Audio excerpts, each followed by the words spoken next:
पिछले बार और इस बार में ये अंतर है। 2019 में भाजपा के उम्मीदवारों को 57% से लेकर 60% वोट पड़ा था। इस बार 70% से ज़्यादा वोट भारतीय जनता पार्टी के सातों के सातों उम्मीदवारों को पड़ने वाला है। मोदी जी के पक्ष में कमाल की लहर है।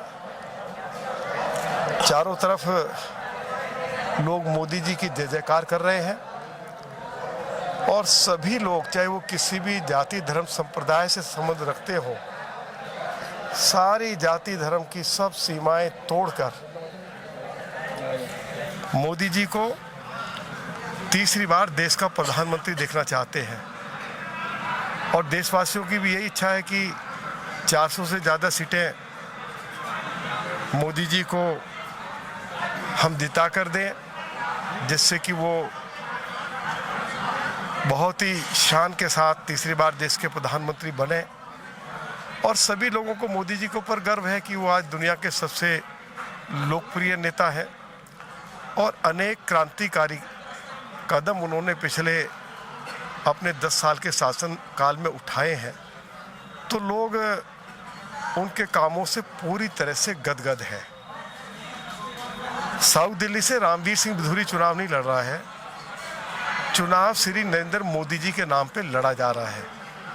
और मैंने एक सभा को संबोधित करते हुए कहा कि छोटे से छोटे कार्यकर्ता को भी यदि पार्टी का टिकट दिया जाता था, वह भी जीतकर मोदी जी के नाम पर जाता।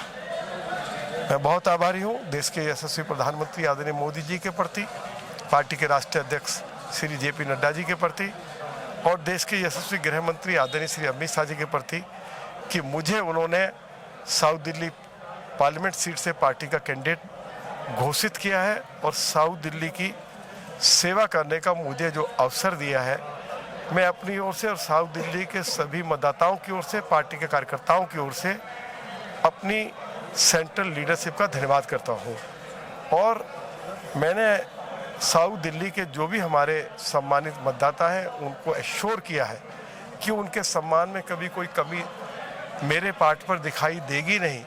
पार्टी कार्यकर्ताओं को भरपूर सम्मान दिया जाएगा और साउथ दिल्ली के लोगों की जो समस्याएं हैं, क्योंकि साउथ दिल्ली जो है एक ऐसी पार्लियामेंट कॉन्स्टिट्यूंसी है जिसमें अनऑथराइज कॉलोनीज भी हैं, गांव भी हैं, झुग्गी झोपड़ी भी है, रीसेटलमेंट कॉलोनीज भी है, DDA फ्लैट्स भी है और पोस्ट कॉलोनीज भी हैं।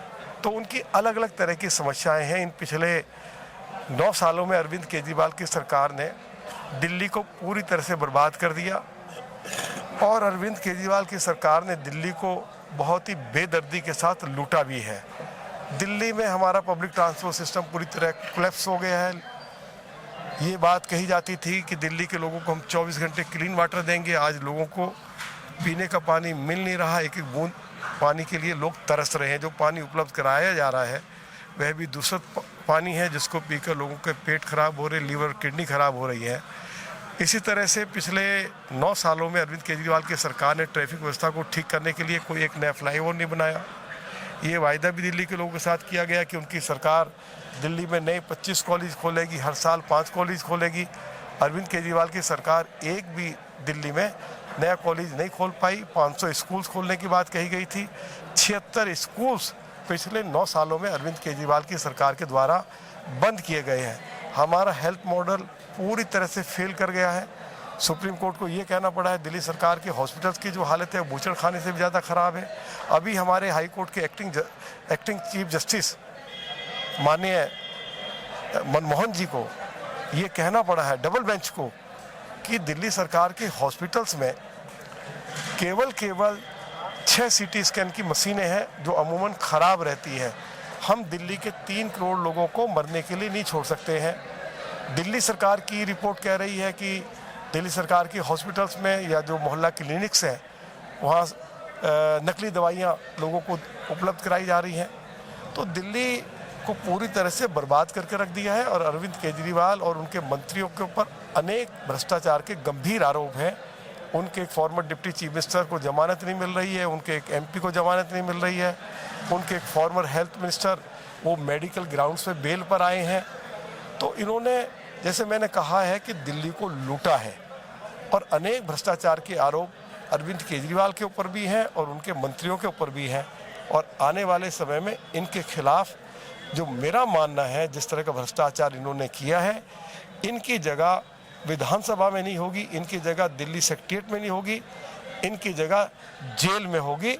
और आने वाले समय में जब मोदी जी तीसरी बार देश में सरकार बनाएंगे, प्रधानमंत्री बनेंगे, और उसके तुरंत बाद दिल्ली विधानसभा का चुनाव होगा, आज मैं ये कह सकता हूँ कि लोगों ने माइंड मेकअप कर लिया, मन बना लिया है कि जब तीसरी बार मोदी जी देश के प्रधानमंत्री बन रहे हैं तो हम दिल्ली में भी मोदी जी की पार्टी की सरकार बनाएंगे और भाजपा को 2/3 से ज़्यादा बहुमत देकर दिल्ली में भाजपा की सरकार बनाएंगे, जिससे कि दोनों सरकारें आपस में प्रॉपर कोऑर्डिनेशन करके, ऊपर भी मोदी जी की सरकार और नीचे भी मोदी जी की पार्टी की सरकार, तो दोनों सरकारें जब एक साथ मिलकर काम करेंगी तो मोदी जी का जो सपना है दिल्ली को वर्ल्ड क्लास सिटी बनाने का, वह सपना जरूर पूरा होगा।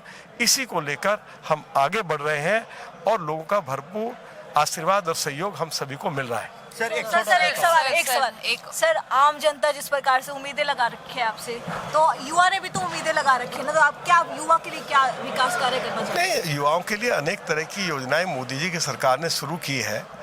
बड़ी संख्या में युवाओं को रोजगार मिला है। आज पूरे देश भर में हमारी जो यूनिवर्सिटीज की संख्या बड़ी है, तो युवाओं के लिए ये सब कुछ किया गया है ना। तो मोदी जी ने अनेक योजनाएं देश के युवाओं के लिए शुरू की हैं, वे अपने पैरों पर खड़े हो सके। यदि वो कोई छोटा मोटा कारोबार करना चाहते हैं, उनको 5 लाख रुपए से लेकर 25 लाख रुपए तक उपलब्ध कराए गए हैं। तो अनेक कदम मोदी जी की सरकार ने देश के युवाओं के लिए उठाए हैं। सर एक बात ये केजरीवाल जी कहते हैं इसी बात को लेकर कि तानाशाही है मोदी जी का, उनको काम नहीं करने दिया जा रहा है, और जो है ईडी और सीबीआई को जो है लगा दिया गया है लोकसभा चुनाव को ध्यान में रखते हुए केजरीवाल को हटा दिया। एक बात को समझ लीजिए कि अरविंद केजरीवाल को या उनके जिन मंत्रियों को जेल भेजा गया है, वो मोदी जी की सरकार ने नहीं भेजा है, वो भाजपा ने नहीं भेजा है, और ना मोदी जी की सरकार के पास ये अधिकार है। यदि अरविंद केजरीवाल या उनके मंत्रियों ने या उनके फॉर्मर डिप्टी चीफ मिनिस्टर ने भ्रष्टाचार किया है, तो उनको जेल भेजने का काम अदालत ने किया, कोर्ट ने किया है।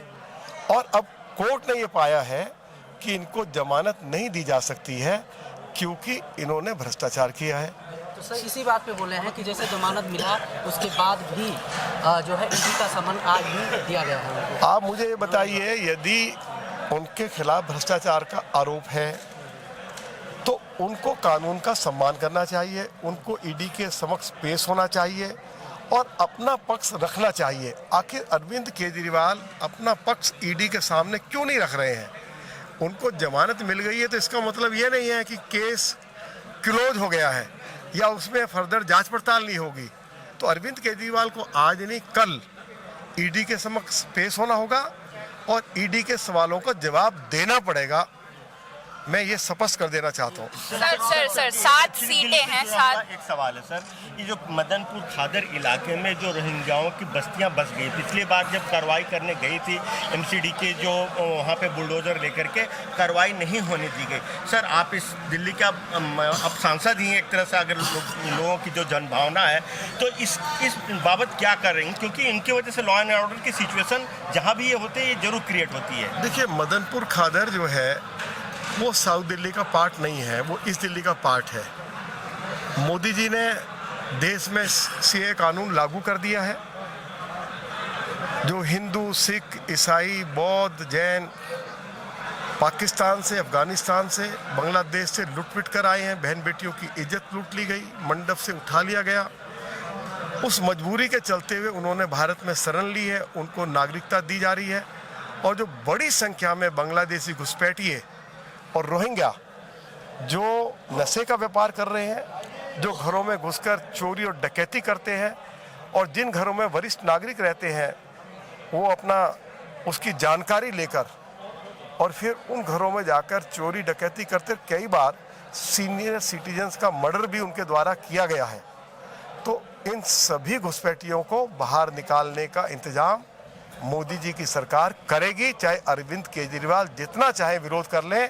सरकार अब इस सीए कानून को वापस लेने वाली नहीं है, उसको ईमानदारी के साथ लागू किया जाएगा। ये भारत के प्रधानमंत्री जी की और देश के गृह मंत्री जी की कमिटमेंट है।